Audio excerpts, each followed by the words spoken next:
I am the Tofu Golem. Please enjoy the video. In this video, I will explain how to use a Wi-Fi OBD2 scanner. First, let's understand what this handy device does.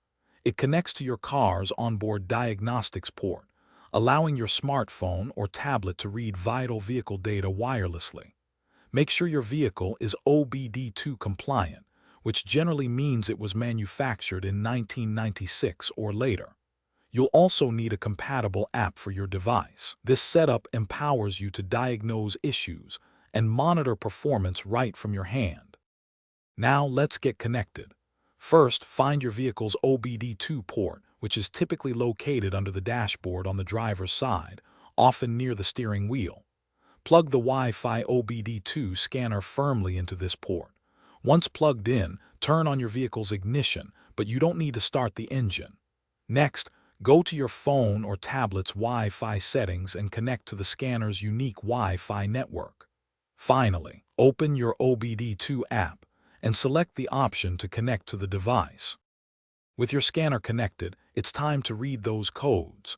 Open your app and initiate a scan for Diagnostic Trouble Codes, or DTC. The app will display any codes found, such as P0301 for a misfire on cylinder 1.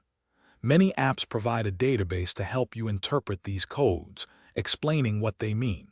Remember, only clear codes after you fix the problem, otherwise they'll likely reappear. This step is crucial for understanding your vehicle's health. Beyond basic code reading, your Wi-Fi OBD2 scanner offers powerful advanced features. You can access live data streams, monitoring parameters like engine RPM, coolant temperature, and oxygen sensor readings in real time. This provides invaluable insight into your vehicle's performance. Many apps also allow you to perform readiness monitor checks, essential for emissions testing. Explore your app's specific capabilities, as some offer advanced diagnostics, graphing, or even custom dashboards. This tool truly puts diagnostic power in your hands. Thanks for watching. Consider subscribing if we helped you today.